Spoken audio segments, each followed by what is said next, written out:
Hi, I'm Matt from Cage Elephant, and my favorite album of all time is Harvest by Neil Young. There's a lot of reasons why this is my favorite record. And honestly, when I first listened to Harvest, it didn't connect with me completely at first. It kind of went over my head, which are usually the records that become my favorite, the ones that I don't connect with instantly. But I think one of the things that stands out on the record, and just in all of Neil Young's work, is the uniqueness of it. To me, I think he's probably one of the most original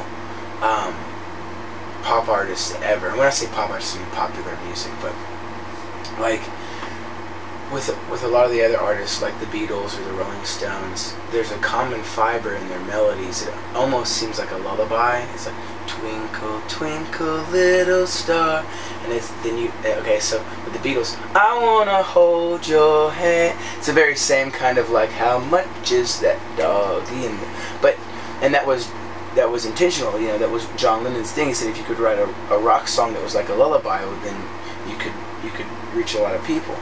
But then you have Neil Young, which is like, a man needs a maid. He almost sounds like some kind of gaunt wizard or something, you know, like he's some freaky creature from somewhere else, some folk planet or whatever. I mean, and this record's a flawless record. Every single song. Harvest, of course. A Man Needs a Maid, which I think is hilarious because it's like so politically incorrect now, you know. Which I don't think he was saying that that women's position is only to be maids.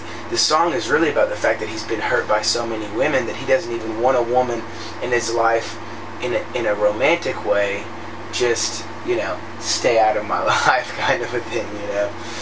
It's funny because a song like that I don't think would even be accepted in society today, at least not in the United States.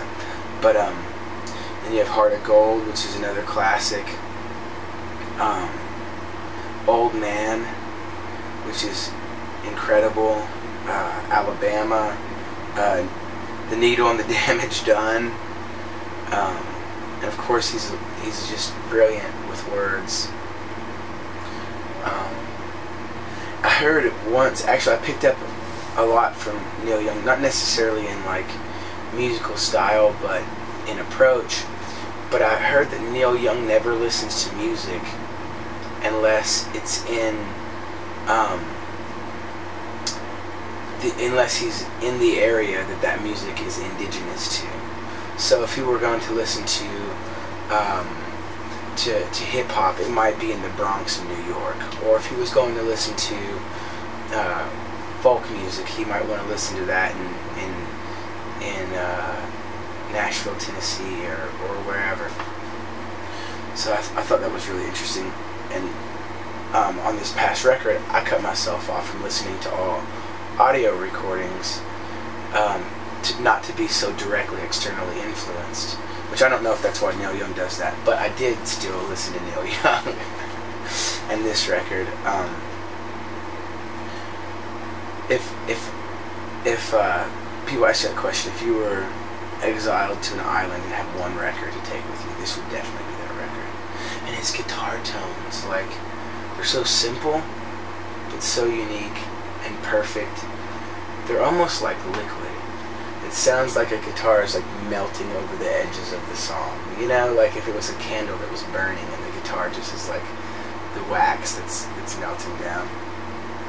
And his drums are incredible. And honestly, the thing that stands out most in a Neil Young record, to me anyways, is the vocals. Like the way that he recorded them. It seems like he must have always at least had a double vocal going, but didn't do it.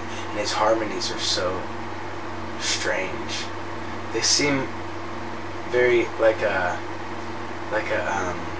what is it? It seems very European.